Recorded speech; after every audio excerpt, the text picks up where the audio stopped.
Hi friends, అందరికీ నమస్కారం. ఈరోజు కథ నా ప్రాణం నీకోసం ఎపిసోడ్ నెంబర్ 76. ఈ స్టోరీ మీకు నచ్చితే తప్పకుండా లైక్ చేసి మన ఛానల్ని సబ్స్క్రైబ్ చేసుకోండి. ఇక స్టోరీలోకి వెళ్దాం.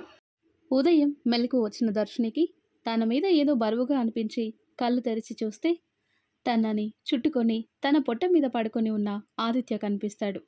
నైట్ జరిగింది మొత్తం గుర్తు చేసుకోగానే తన బుగ్గల్లో సిగ్గు వచ్చి చేరుతుంది. ఆదిత్య తలలో వేలు పెట్టి నిమురుతూ, ఇంత తొందరగా మీరు నన్ను మీదాన్ని చేసుకుంటారనుకోలేదు ఆదిత్య గారు. అందుకే వేద అక్కతో ఇప్పుడే ఇవన్నీ వద్దు అన్నాను. కానీ అక్క చెప్పినట్టు ఏర్పాటు చేయటం మంచిదైంది. లేదంటే మీకు నాకు మధ్య ఈ చిన్న దూరం ఉండేది అనుకుంటుంది దర్శిని. మెల్లిగా ఆదిత్యాని పక్కన పడుకోబెట్టి తను కిందికి దిగుతుంటే మెలకువ వచ్చిన ఆదిత్య దర్శిని చేయి పట్టుకొని తన మీదికి లాక్కొని నుదుటన ముద్దు పెడుతూ గుడ్ మార్నింగ్ అంటాడు. అందంగా బ్లష్ అవుతూ గుడ్ మార్నింగ్ ఆదిత్య గారు అంటుంటే, ఇంకా ఆదిత్య గారు ఏంటి, ఆదిత్య అని పిలవచ్చు. లేదంటే నువ్వేదైనా నిక్నేమ్ పెట్టి పిలవాలి అనుకుంటే అలా పిలువు అంటాడు ఆదిత్య. దర్శిని బుగ్గలు బొటన వేలితో నిమురుతూ, అందరున్నప్పుడు ఆదిత్య గారు అంటాను, మీరు నేను ఉన్నప్పుడు మాత్రం అని ఆగిపోతే హా చెప్పు, ఏమని పిలుస్తావు అంటాడు అల్లరిగా నవ్వుతూ. ఆ ఆది బేబీ అని పిలుస్తా అని సిగ్గుపడుతూ అక్కడి నుండి తుర్రుమని బాత్రూంలోకి దూరిపోతుంది. హాహా క్రేజీ గర్ల్ అని నవ్వుకుంటాడు ఆదిత్య. దర్శిని ఫ్రెష్ అయ్యి సింపుల్గా ఉన్న శారీ కట్టుకొని తడిగా ఉన్న హెయిర్ లీవ్ చేసి చిన్న క్లిప్ పెట్టి, ఆదిత్య గారు నేను కిందికి వెళ్తున్నా, మీరు కూడా ఫ్రెష్ అయ్యి రండి అని ఆదిత్య కోసం డ్రెస్ తీసి పెడుతుంది. అప్పుడే హాల్లో కూర్చొని టీ తాగుతున్న వాళ్ళు దర్శిని రావటంతో తన మొహంలో కనిపిస్తున్న కళకి అటు ఇందు గారికి ఇటు వేదాకి తృప్తిగా ఉంటుంది. గుడ్ మార్నింగ్ అత్తయ్య అంటూ ఇందు పక్కన నిలబడితే, గుడ్ మార్నింగ్ తల్లి, నీ చేత్తో స్వీట్ చేసి దేవుడి దగ్గర పెట్టి నమస్కారం చేసుకో తల్లి అని చెప్తే, అలాగే అత్తయ్య అని కిచెన్లోకి వెళ్తుంటే వెనకే వేద స్వీటీ వాళ్ళు తోకల్లా వెళ్తారు.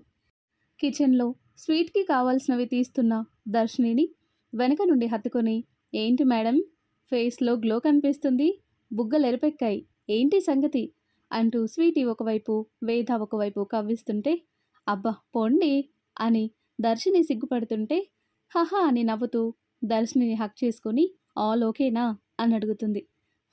అంటూ వేద చుట్టూ చేతులు వేస్తుంది దర్శిని. ఐఎమ్ సో హ్యాపీ, మీరెప్పుడూ ఇలాగే హ్యాపీగా ఉండాలి అంటూ స్వీట్ చేయటంలో హెల్ప్ చేస్తుంది వేద. ఆదిత్య కూడా కిందికొచ్చి అందరికీ విష్ చేసి రుద్ర పక్కన కూర్చుని మాట్లాడుతూ ఉంటాడు. దర్శిని స్వీట్ చేసి దేవుడి దగ్గర పెట్టి అందరి కోసం బౌల్స్లో వేసి తీసుకొని వస్తుంది. ముందు ఆదిత్యకివ్వు అని ఇందు చెప్పగానే అలాగే అంటూ ఆదిత్యకిచ్చి తర్వాత అందరికీ ఇస్తుంది. అందరూ తిని బాగుంది, చాలా బాగా చేసావని చెప్తుంటే ఆదిత్య ఏం చెప్పలేదు అని ఆదిత్య వైపు చూస్తుంటే, రే నాన్న, మీ ఆవిడ నీ మాట కోసం చూస్తుంది, ఎలా ఉందో చెప్పు అంటూ ఇందు నవ్వుతుంటే దర్శిని చేతిలో బౌల్ పెట్టి సో టేస్టీ అంటాడు. టేస్టీ అని చెప్పి సగం మాత్రమే తిన్నారు అని చూస్తుంటే తన డౌట్ ఏంటో అర్థమైన వేద, అది నువ్వు తినాలనిచ్చాడు, నచ్చక వదిలేయలేదు అని చెప్తుంది. చిన్న స్మైల్ ఇచ్చి ఆదిత్య తినగా మిగిలింది తను తింటుంది. ఊరికి వెళ్దాం అనుకున్నాం కదా రుద్ర, వెళ్దామా అని వినోద్ గారు అడుగుతుంటే, లేదు మామ, మీరు రావటం లేదు, ఓన్లీ మేం మాత్రమే వెళ్తున్నాం. మీరు రావాల్సిన టైము ఇప్పుడు కాదు, మీరు రావాల్సిన టైం వచ్చినప్పుడు నేను చెప్తాను, అప్పుడు రండి అంటాడు రుద్ర. ఎందుకు రుద్ర, మేం కూడా వస్తాం, మీరొక్కరే వెళ్తే మాకు టెన్షన్గా ఉంటుంది అంటాడు వినోద్. మామ, మాకేం కాదు, మీరేం టెన్షన్ పడకండి, వాళ్ళకిప్పుడే మనం ఎవరమో తెలియకూడదు, జస్ట్ ఆ ఊర్లో పనుండి అమెరికా నుండి వచ్చామని మాత్రమే వాళ్ళకి చెప్తాం. మనం ఆడే ఆట వాళ్ళకిప్పుడే అర్థం కాకూడదు. ఆ అర్జున్ని అన్ని వైపులా పద్మ వ్యూహంలో ఇరికించాలి. వాడిని జైలుకి పంపినా మళ్ళీ ఎలాగోలా బయటకు వస్తున్నాడు. ఆదిత్య ఆ రోజు కష్టపడి వాడిని జైలుకి పంపించినా కూడా వాడి రాజకీయ పరపతి ఉపయోగించి బయటకు వచ్చి చాలా చేశాడు. వాటన్నింటికీ చెక్ పెట్టాలి. మిమ్మల్ని చూస్తే వాళ్ళు గుర్తుపట్టేస్తారు. మేమంటే పెద్దగా అయ్యాం, మమ్మల్ని వాళ్ళు చూసింది చిన్నప్పుడు కాబట్టి వెళ్ళినా గుర్తుపట్టే ఛాన్స్ లేదు.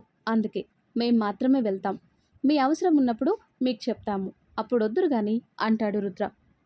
సరే, నిన్ను గుర్తుపట్టారు కానీ వేదాని ఆ అర్జున్ గుర్తుపడతాడేమో, ఆదిత్యని కూడా గుర్తుపడితే? లేదంకుల్, ఆ ఛాన్స్ లేదు. వాడిని జైలుకి పంపించింది మేము అని వాళ్ళకి తెలీదు. డాడీ వాళ్ళకి తెలిసిన వాళ్ళుంటే నేను వాళ్ళతో మాట్లాడి ప్రూఫ్స్ అన్నీ సోషల్ మీడియాలో పెట్టాను, కానీ నేనే పెట్టానని వాడికి తెలీదు. ఆ అకౌంట్ అప్పుడే డిలీట్ చేశాను. ఆ అర్జున్ రాజకీయ లీడర్ అని తెలిసే ముందు నుండి జాగ్రత్తగా హ్యాండిల్ చేసి వాడిని జైలుకి పంపించాను. కానీ ఏం లాభం? వాడి పరపతి ఉపయోగించి కొన్ని డేస్లో బయటకొచ్చాడు. మొన్న రుద్ర చెప్పే వరకు నాకు ఆ విషయం తెలీదు. సో నేను వేద వాడి ముందుకు వెళ్ళినా కూడా గుర్తుపట్టాడు. ఇక వాడి భార్య లీలావతి మాత్రం కోర్టులో నన్ను వేదాని దూరం నుండి ఒకసారి చూసింది. ఇన్నాళ్ళైంది, మా ఫేస్లో కొన్ని చేంజెస్ కూడా వచ్చాయి అప్పటికి ఇప్పటికీ. సో గుర్తుపట్టలేదు అని అనుకుంటున్నాం. ఇక విక్రాంత్ అయితే మన చేతిలో ఉన్నాడు. సో ఎలా చూసుకున్నా కూడా మమ్మల్ని ఎవ్వరు గుర్తుపట్టారు. రుద్ర చెప్పినట్టు మేము ముందు వెళ్తాము, మీరు తర్వాత రండి అంకుల్ అంటాడు ఆదిత్య. అలాగే, మీరు మాత్రం జాగ్రత్త, ఎప్పటికప్పుడు మాకు ఫోన్ చేస్తూ ఉండండి, లేదంటే మాకు భయంగా ఉంటుంది. తప్పకుండా మావయ్య. మీరు ఆదిత్య వాళ్ళ ఇంట్లోనే ఆనంద్ అంకుల్ వాళ్ళతో ఉండండి. ఇక్కడ మొత్తం నేను సెక్యూరిటీ అరేంజ్ చేశాను. మీరు నలుగురు మేము చెప్పినప్పుడు వద్దురు కానీ అని చెప్పి, ఇక మనం రెడీ అయితే వెళ్దాం అంటాడు రుద్ర. అలాగే అని ఎవరి రూమ్స్లోకి వాళ్ళు వెళ్తారు. వేద రెడీ అయ్యి దీర్ఘంగా ఆలోచించటం చూసిన రుద్ర వేద దగ్గరికి వెళ్ళి, ఎందుకు అంతలా ఆలోచిస్తున్నావు? నువ్వు అనుకున్నట్టక్కడ వైలెన్స్ ఏం జరగదు. ఆ రోజు జరిగిన దానికి నీలో భయం నాటకపోయింది. అందుకే నేను కూడా వైలెన్స్ లేకుండా సాఫ్ట్గా డీల్ చేద్దామని డిసైడ్ అయ్యాను. మన మీద నిందలు వేసిన వాళ్ళే అది అబద్ధమని చెప్తారు. చూస్తూ ఉండు. ఇప్పుడు మనం వెళ్ళేది హ్యాపీగా ఎంజాయ్ చేయడానికి వెళ్తున్నాం అనుకో. ఇవేం ఆలోచించకు. అందరం కలిసి 4 రోజులు మన ఊర్లో మన ఇంట్లో ఉండటానికి వెళ్తున్నాం, ఓకేనా? నాకు కూడా ఆ మురికిని ముట్టుకోవాలని లేదు. అది ముట్టుకొని నేను కూడా మలినం అవ్వాలని అలా నాకు ఇష్టం లేదు. నాకు నీతో హ్యాపీగా ముందు ఉన్న ఫ్యూచర్ కావాలి అంటూ లగేజ్ ప్యాక్ చేయి, అందరికి కూడా లగేజ్ ప్యాక్ చేసుకోమని చెప్పు, నేను ఇప్పుడే వస్తాను, కాల్ మాట్లాడాలి అని అంటాడు. రుద్ర చెప్పాక వేదాకి కాస్త ధైర్యంగా అనిపించి అందరికీ లగేజ్ ప్యాక్ చేసుకోమని చెప్పి తను కూడా లగేజ్ ప్యాక్ చేస్తుంది. మధ్యాహ్నం అందరూ లగేజ్లు తీసుకుని కిందికి వస్తారు. తినేసి స్టార్ట్ అవుదాం, మళ్ళీ లేట్ అవుతుంది కదా అని లంచ్ చేసి అందరూ స్టార్ట్ అవుతారు. ముందు ఎయిర్పోర్ట్ వెళ్ళి ఢిల్లీ ఫ్లైట్ ఎక్కుతారు. కొన్ని గంటల తర్వాత ఢిల్లీలో ల్యాండ్ అవుతారు. అక్కడి నుండి రుద్ర అరేంజ్ చేసిన కార్స్ అన్నీ వచ్చి ఆగుతాయి వీళ్ళ కోసం. అందరూ కార్స్ ఎక్కి కూర్చోగానే కృష్ణలంకకు పయనమవుతాయి. వదినా, నువ్వు చదివింది ఢిల్లీలోనే కదా? హా స్వీటీ, ఇక్కడే చదివాను. ఆదిత్య కూడా ఇక్కడే చదివాడు. ఈ ప్రాబ్లం సాల్వ్ అవని ఓ నెల రోజులుండి ఇండియా మొత్తం చుట్టేసొద్దాం అంటుంది. హా, అప్పుడు అక్కడ బిజినెస్ దివాలా తీస్తుంది. ఏం చక్కా ఇక్కడే తలా ఓ బజ్జీ బండి పెట్టుకొని కూర్చోవాలి అని వెటకారంగా అంటాడు రుద్ర. అని మూతి తిప్పుతూ, చెల్లి కోసం ఆ మాత్రం చేయలేరా మీరేమన్నయ్యా? నువ్వేం ఫీల్ అవ్వకు స్వీటీ, మీ అన్నయ్య తీసుకెళ్ళపోతే ఏంటి, నేను దర్శిని ముగ్గురం కలిసి తిరిగేసొద్దాం అంటుంది మూతి మూలగా పెట్టి. 3 పండు కోతుల్లా తిరిగేసి రండి అంటాడు ఆదిత్య నవ్వాపుకుంటూ. అయ్యో, 4వ కోతిని మర్చిపోయి వెళ్తే ఫీల్ అవుతుంది, ఈ కోతిని కూడా తీసుకొని వెళ్ళండి అని నయనిని చూపిస్తాడు విక్కీ. అయ్యో, ఇక్కడ ఇంకో కోతి కూడా ఉంది అని రోజిని చూపిస్తాడు వైదిక్. పంచ పాండవుల్లాగా పంచ పండకోతులు భలే ఉంటారు అని మగ బ్యాచ్ అందరూ పక్కపక్క నవ్వుతుంటే, మీకు బాగా ఎక్కువైంది కదా అంటూ 5గురు అమ్మోరుల్లాగా వాళ్ళ మీద పడి, మమ్మల్నే కోతులంటారా, మీరే చింపాంజీలు అని కొడుతుంటే వాళ్ళేం మాట్లాడుతున్నారో అర్థం కాక అటు ఇటు చూస్తూ, ఇక్కడ మంకీస్ ఎక్కడున్నాయి డాడీ అని అయోమయంగా అడుగుతుంది దియా. ఇదిగో మమ్మల్ని కొడుతూ కొరికేస్తున్నారు చూడు బంగారం, అవే మంకీస్ అని వేదాన్ని, దర్శినిని, స్వీటీని, నయనిని చూపిస్తుంటే దియా కిలకిలా నవ్వుతుంది. వాళ్ళు అలాగే అంటారు బంగారం, నువ్వు నమ్మొద్దు, మేము మంకీసా చెప్పు అని దియాని సైడ్ వేస్తూ అడుగుతుంటే, no mamma, you are my sweet mom అంటూ దియా వేద బుగ్గ మీద ముద్దు పెడుతుంటే, మరి నాకు లేదా కిస్ అంటుంది దర్శిని. దర్శిని ఒళ్ళోకి జంప్ చేసి, you are also sweet cute mom అంటూ దర్శినికి కూడా ముద్దు పెడుతుంది. వాళ్ళ బాండింగ్ చూసి ఆదిత్య, రుద్ర హ్యాపీగా ఫీల్ అవుతారు. ఊర్లోకి ఎంటర్ అవుతుంటే వేద కొంచెం టెన్షన్ ఫీల్ అవుతుంటే భార్య చేతుల్లో చేయి వేసి నొక్కి పట్టుకొని ఏం కాదు అని కళ్ళతో ధైర్యం చెప్తాడు. కృష్ణలంక బోర్డు చూడగానే అన్ని కళ్ళ ముందు కదులుతుంటాయి. ఊర్లోకి ఎంటర్ అవుతుంటే దారి పొడుగు మొత్తం పచ్చటి పంట పొలాలు, చిన్న చిన్న కాలువలు, చూడటానికి ఎంత బాగుందో అనుకోకుండా ఉండలేరు, అంత బాగుంది. దర్శినికి, స్వీటీకైతే ఏదో అద్భుతం చూసినట్టుంది. అబ్బా, ఎంత బాగుంది కదా, ఇలాంటి వాతావరణం నేనెప్పుడూ చూడలేదు.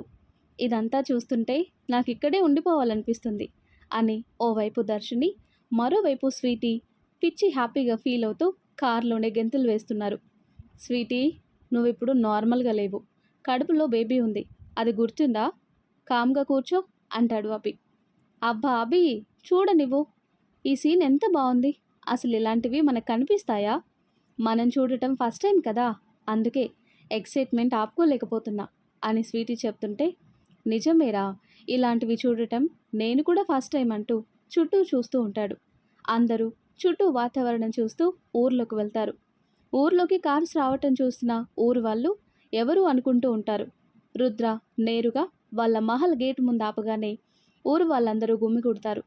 రుద్ర స్టైల్గా కార్ దిగగానే ఎవరు వీళ్ళందరూ, ఆ మహల్ ముందు కారు ఆపారేంటి అని ఒక్కొక్కరు అనుకుంటుంటే, వెనక నుండి ఒక అతను ముందుకొచ్చి, తప్పుకోండి, వాళ్ళు విదేశాల నుండి వచ్చారు, ఇక్కడ మన ఊర్లో పని మీద వచ్చారు. ఈ మహల్ గవర్నమెంట్ చేతిలో ఉంది కదా, వాళ్ళు గవర్నమెంట్ నుండి కొనుక్కున్నారంట. కొన్ని రోజులు ఇక్కడే ఉంటారంట. నాకు ఇక్కడ పనికి రమ్మని చెప్తే వస్తున్నా, మీరు తప్పుకోండి అని రుద్ర దగ్గరికి వెళ్ళి, నమస్కారం బాబు అంటాడు వినయంగా ఆ పాలేరు.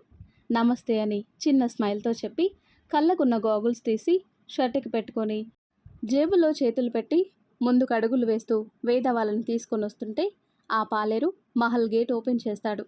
పాలేరు చెప్పింది విని, ఓ, అందరూ విదేశాల్లోకి వెళ్తే వీళ్ళు మన ఊరికి వచ్చారేంటో విడ్డూరం అనుకుంటూ అక్కడి నుండి వెళ్ళిపోతారు. వాళ్ళు వెళ్ళగానే గేట్ లోపలికి వెళ్తుంటే అందరికీ ఆ మహల్ చూడగానే కళ్ళల్లో నీళ్లు తిరుగుతాయి. ఇన్నాళ్ళు ఎవరూ లేకపోయినా కూడా వాళ్ళ మీద నమ్మకంతో ఆ మహల్కి కాపలా కాస్తున్న పాలేరు ముందుకొచ్చి, నమస్కారం బాబు, ఎలా ఉన్నారు అని అంటాడు.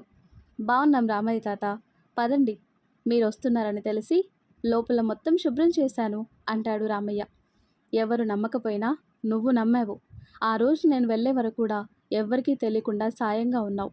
ఇన్నాళ్ళు మహల్కి కాపలాగా ఉన్నావు, ఇప్పుడు కూడా సహాయం చేస్తున్నావు. వాళ్ళకి నేను చెప్పినట్టు చెప్పావు, గుడ్. ఈ విషయం బయటికి ఎవ్వరికీ తెలియకూడదు అని చెప్తాడు రుద్ర. అయ్యో, నా ప్రాణం పోయినా ఎవ్వరికీ చెప్పాను బాబు, మీరు వచ్చినందుకు చాలా సంతోషంగా ఉంది బాబు అంటుంటే చిన్న నవ్వుతో, చాలా థ్యాంక్స్ రామయ్య తాత, నీకేమిచ్చి రుణం తీర్చుకోవాలి అని రుద్ర అంటుంటే, అదేంటి బాబు, మీ తాతగారు మీ నాన్నగారి వల్లే మేమిప్పుడు ఈ స్థాయిలో ఉన్నాం. మీ ఉప్పు తిని బ్రతికాం. మీ చలవ వల్లే ఇప్పుడు నా మనవడు ఒక గొప్ప స్థాయిలో ఉన్నాడు. ఇక్కడే పోలీస్గా డ్యూటీ చేస్తున్నాడు. ఎక్కడున్నా మీరంటే ఏంటో నాకు తెలీదా బాబు? ఎవరో ఏదో అంటే నిజమవుతుందా? నిజం ఎప్పటికైనా వెలుగులోకి వస్తుంది. ఒక్క నిమిషం ఇక్కడే ఉండండి బాబు, అందరి కళ్ళు మీ మీద పడ్డాయి. దిష్టి తీసాక లోపలికి వెళ్ళండి అని అందరికీ కలిపి దిష్టి తీస్తాడు. రుద్ర వేద పక్క పక్కన నడిచి వస్తుండటం చూసి, మీ ఇద్దరిని చూస్తుంటే విక్రమ్ బాబు నందితమ్మగారు నడిచి వస్తున్నట్టుంది బాబు. అమ్మాయి గారు అచ్చం నందితమ్మగారు లాగే ఉంది అంటాడు పాలేరు. చిన్న స్మైల్ ఇచ్చి, ఇదిగో మీ చిన్నమ్మాయి గారు అని స్వీటీని చూపిస్తే, నమస్తే అమ్మా అంటూ, మీరు పదండి బాబు, నేను లగేజ్ తెస్తాను అని వెళ్తాడు. దర్శన్ వాళ్ళందరూ మహల్ చూసి, వావ్, ఎంత బాగుంది అని చూస్తుంటే, లోపల ఇంకా బాగుంటుంది పదండి అని ముందుకు వెళ్తుంది వేద. స్వీటీని తీసుకొని లోపలికి వెళ్ళి, ఇదేరా మన ఇల్లు, అన్నీ బాగుంటే ఈ ఇంట్లోనే పెరిగేదానివి. ఇప్పుడు అమ్మా నాన్న నిన్ను ఇలా చూసి నా కూతురు కడుపుతో ఉంది అని ఎంత సంబరపడేవాళ్ళో అంటూ చుట్టూ చూపిస్తుంటే, చాలా బాగుందన్నయ్య. అమ్మా నాన్నతో ఉండే అదృష్టం లేకపోయినా కనీసం వాళ్ళు నడిచిన ఈ ఇంట్లో ఉంటే వాళ్ళతో ఉన్నట్టుగా ఉంటుంది. ఇది చూస్తుంటే ఇక్కడే ఉండాలనిపిస్తుంది. అవును రుద్ర, చాలా బాగుంది. నీ చెల్లి నేను ఇక్కడే ఉండిపోతాం. ఇంతసేపు పొలంలో ఏదైనా పని చేస్తూ ఉండిపోతాను అని అభి అంటుంటే తల మీద ఒక్కటేసి, అంత లేదు, అందరం అక్కడే ఉంటాం. ఇక్కడ ఉంటే నాకు మమ్మీ డాడీ వాళ్ళు గుర్తొస్తారు. ఇయర్కి ఒక్కసారి వచ్చి ఉండి వెళ్దాం అంటాడు రుద్ర. ఆదిత్య వాళ్ళు కూడా మహల్ మొత్తం చుట్టూ తిరుగుతూ చూస్తూ ఉంటారు. రోజు అయితే చిన్న పిల్లలాగా గెంతుతూ భలే ఉంది అని విచిత్రంగా ఉండటం తనకి కొత్తగా అనిపించి అలా చేస్తూ వైదిక్ బూర తింటుంది. సరే, ఇక్కడే ఉంటాం కదా, తీరిగ్గా చూడొచ్చు. ముందు ఫ్రెష్ అవ్వండి, మీకు నచ్చిన రూమ్లో ఉండండి, చాలా రూమ్స్ ఉన్నాయి. స్వీటీ, నువ్వు మాత్రం స్టెప్స్ ఎక్కొద్దమ్మా, కింద ఉన్న రూమ్స్లో ఉండు అని చెప్పి వేదాన్ని తీసుకుని తన రూమ్కి వెళ్తాడు. రూమ్లోకి వెళ్ళగానే రుద్రాని వెనక నుండి గట్టిగా హక్ చేసుకుంటుంది వేద. రుద్ర షర్ట్ తడి తగలగానే వేద ఏడుస్తుంది అని అర్థమవుతుంది.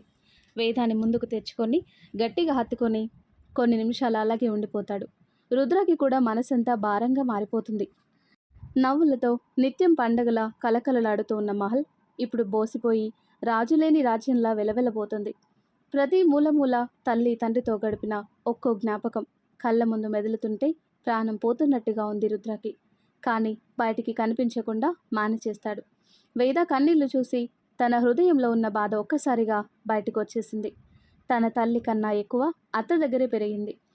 తండ్రిలా గుండెల మీద పెంచి అన్నింటిలో వెనకేసుకొస్తూ ముద్దు చేసే మామ అవన్నీ కంటి ముందు కదులుతున్నాయి. నాకు అత్త మామ కావాలి బావా అంటూ వెక్కి వెక్కి ఏడుస్తుంది.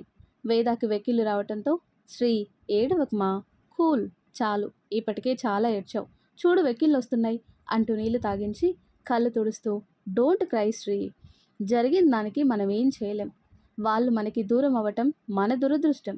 నువ్వు ఇలా ఏడుస్తావంటే నేను అసలు ఇక్కడికి తీసుకొచ్చేవానే కాదు. నువ్వు ఏడిస్తే మీ అత్తకి మామకి అస్సలు నచ్చదు, నీకు తెలుసు కదా. నేను ఎప్పుడైనా ఏదైనా నీ మీద అరిచి ఏడిపిస్తేనే ఒప్పుకునేవాళ్ళు కాదు. అలాంటిది నువ్వు ఇలా ఏడిస్తే ఎలా? వాళ్ళు ఎక్కడున్నా మనల్ని చూస్తూనే ఉంటారు. వాళ్ళ బ్లెస్సింగ్స్ మనకి ఎప్పుడూ ఉంటాయి. చూడు మొహం అంతా ఎలా అయింది అని టిష్యూతో తుడుస్తాడు. అది కాదు బావా, వాళ్ళు ముష్టి ఆస్తి పెత్తనం కోసం ఇంత ఘోరం తలపెట్టారు. వాళ్ళకి ఆస్తి కావాలంటే తాత ఇచ్చేవాడు కదా, దానికోసం ఇన్ని ప్రాణాలు తీశారు. వాళ్ళ ప్రాణం తీసే హక్కు వాళ్ళకి ఎవరిచ్చారు బావా? డబ్బు కోసం ఇంత నీచానికి దిగజారుతారా? తాత వాళ్ళని ఎలా చూసుకున్నాడు? ఎప్పుడైనా తక్కువ చేశాడా? లేదు కదా. ఎందుకు ఇలా చేయాలి? వాళ్ళని ఎవ్వరిని వదిలిపెట్టద్దు బావా. ఆ అర్జున్ అయితే అస్సలు వదలొద్దు. ముప్పు తిప్పలు పెట్టి 3 చెరువుల నీళ్ళు తాగించాలి. అత్త ప్రెగ్నెంట్, ఒక ఆడపిల్ల అని కూడా చూడలేదు. వాళ్ళు అసలు మనుషులేనా? ఒక ప్రెగ్నెంట్ లేడీ డెలివరీ టైంలో ఎంత బాధపడుతుందో ఒక డాక్టర్గా నాకు తెలుసు బావా. ఆ టైంలో అత్త ఎంత పెయిన్ చూసుంటుంది. ఒకవైపు మనకి ఏమవుతుందో అన్న భయం, మరోవైపు కడుపులో ఉన్న బిడ్డ. ఇవన్నీ పక్కన పెడితే మామ ప్రాణాలు తన ముందే పోవటం ఎంత నరకం చూసుంటుంది కదా అని కన్నీళ్లు పెట్టుకుంటుంటే తన తల్లి ఎంత బాధని చూసిందో తలుచుకోగానే రుద్ర పిడికిలి బిగుసుకుంది. అర్జున్, నీకింతకింత నరకం చూపిస్తా. నువ్వు కట్టుకున్న వాటిని పేక మెడలతో కూకటి వేళ్లతో సహా పెకిలిస్తా. నువ్వెంత ఆలోచించినా నీకు నా ఆట ఏంటో తెలియకుండా గేమ్ ఆడుతాను. చూస్తూ ఉండు, రేపటి నుండి గేమ్ స్టార్ట్ అవుతుంది అనుకుని శ్రీ, నువ్వు ఇవేం పట్టించుకోవద్దు. ఇక్కడున్నన్ని రోజులు వాళ్ళతో గడిపిన జ్ఞాపకాలతో వాళ్ళు మనతో ఉన్నట్టే ఫీల్ అవ్వు. హ్యాపీగా ఎంజాయ్ చేయి. కాకపోతే జాగ్రత్తగా ఉండండి. మిగతాదంతా నేను చూసుకుంటా. ముందు వెళ్ళి ఫ్రెష్ అవ్వు, కిందికి వెళ్దాం అంటాడు రుద్ర. అంటూ ఫ్రెష్ అవ్వటానికి వెళ్తుంది. రామయ్య తాతకి చెప్పి అందరి కోసం ఫుడ్ అరేంజ్ చేయమని చెప్తాడు. ఆలోపు రుద్ర కూడా ఫ్రెష్ అయ్యి తను చేయాల్సిన కొంచెం వర్క్ చేసి వేదాన్ని తీసుకుని కిందికి వెళ్తాడు. అందరూ రండి, డిన్నర్ చేద్దాం అని పిలుస్తుంది. అందరూ హాల్ మొత్తం లైన్గా కూర్చొని అరిటాకులు వేసుకొని ఎవరికి వాళ్ళు వడ్డించుకుంటూ అప్పటి విషయం మాట్లాడుకుంటూ డిన్నర్ చేస్తారు. మళ్ళీ మిమ్మల్ని ఇలా చూస్తుంటే మహల్కే అందం వచ్చింది అనుకొని కంట తడి పెట్టుకుంటాడు రామయ్య తాత. డిన్నర్ చేసి అందరూ బాగా అలసిపోవటంతో ఎవరి రూమ్స్లోకి వాళ్ళు వెళ్ళి పడుకుంటారు. మధ్యరాత్రి రుద్ర లేచి వేద డీప్గా స్లీప్లో ఉందా లేదా అని చెక్ చేసుకొని, సారీ శ్రీ, నువ్వు ఇవన్నీ చెప్తే భయపడతావు, అందుకే నీకు తెలియకుండా చేస్తున్నా. నాకేమైనా అవుతుందేమో అని నువ్వు భయపడుతున్నావు, అందుకే నేనేం చెయ్యను, నా చేత్తో ఏం చెయ్యను అని నీకు అబద్ధం చెప్పాను. నేను రంగంలోకి దిగకపోతే పనులు అవ్వవురా అని వేద నుదుటిన ముద్దు పెట్టుకొని వేద పక్కన పిల్లోస్ అడ్జస్ట్ చేసి ఆదిత్యకి రెడీనా అని మెసేజ్ చేసి కిందికి వెళ్తాడు. రుద్ర కిందికి వెళ్ళేసరికి ఆదిత్య రెడీగా ఉంటాడు. ఇద్దరు కలిసి మెయిన్ డోర్ లాక్ చేసి కార్ తీసుకొని ఎవరికి అనుమానం రాకుండా స్టార్ట్ అవుతారు. మరి ఆ తర్వాత ఏం జరుగుతుందో నెక్స్ట్ వీడియోలో తెలుసుకుందాం. ఎంతో ఇంట్రెస్టింగ్గా ఉండే ఈ స్టోరీ నెక్స్ట్ పార్ట్స్ కోసం ఈ వీడియో లైక్ చేసి మన ఛానల్ని తప్పకుండా సబ్స్క్రైబ్ చేయండి. Thanks for watching.